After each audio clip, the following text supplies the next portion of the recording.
Ziyaqhubeka izinhlelo zokuvalwa kabusha kwendawo yobumnandi yadini Lounge eMlazi phezu kokuthi umndeni uthi awazi ngazo nokuyinto okuthiwa iguliswa unina wayo ngumnikazi ongasekho uMJ Zama. USiwa Mlobeli uthe zihamba kahle zonke izinhlelo zokuvala eyadini okuzokwenzeka ngoNovemba 30 Disemba kuze kuyofika umhla ka-1 nango-2 Disemba. Kungenezikhangiso zokuvulwa kabusha kwale ndawo yokuvala eyavalwa ngo-Agasti nyakenye ngemuva kokushona kukaMJ owaxina nje ukugula. Udadewabo kaMJ uMbali Zama uthe njengamanje bezwe ngabantu ukuthi indawo yavula ngokwazi kwabo akaphothula izinhlelo ukwabiwa kwamafa kaMJ. Zikhona izinhlelo zokuthi-ke bayivulele indawo, kodwa-ke ngaphambi kokuthi ivule kumele kwaziwe okanye kwabiwe wonke amafa, ngakho nanezinto ongakwazi ukuzenza futhi bayathanda ukulandela umthetho.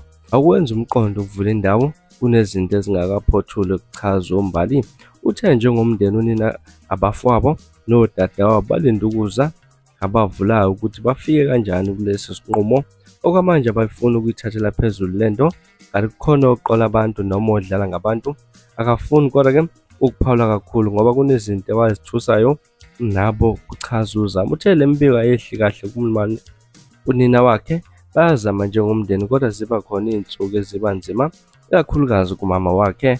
Kumele bamduduze nangesikhathi ezokuthiwa-ke kuvulwa kuze ngomakhelwane kwakumele-ke bamduduze bamtshele ukuthi kuzolunga kwayona-ke lento iyamphazamisa kakhulu, akaphathekile neze kahle.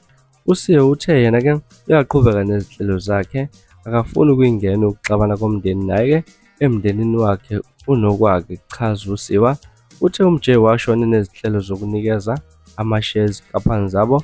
Uthe yena unenkampani ephakela izindawo zobumnandi, amahhotela nezokudla ngeziphuzi Black Bottle Liquor. Okwamanje-ke banezivumelwano zokuthi-ke ayiqashe indawo.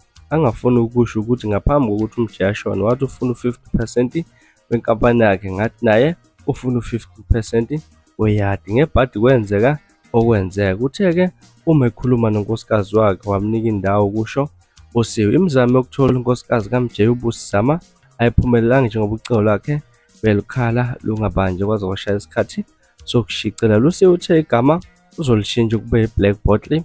uMJ behlala naye cishe zonke izinsuku bese kungathi-ke ubaba kuyena bemphakela iyadi ngotshwala amashisanyama amaningi owaphakela ngeziphuzo. Njengamanje-ke usayilungisa indawo ulungiselela lezi zinsuku azozithula kabusha ngazo. Cishe ngoLwesithathu okanye ngoLwesihlanu uzokhipha uhlu oluphelele o-DJ abazobe nabo.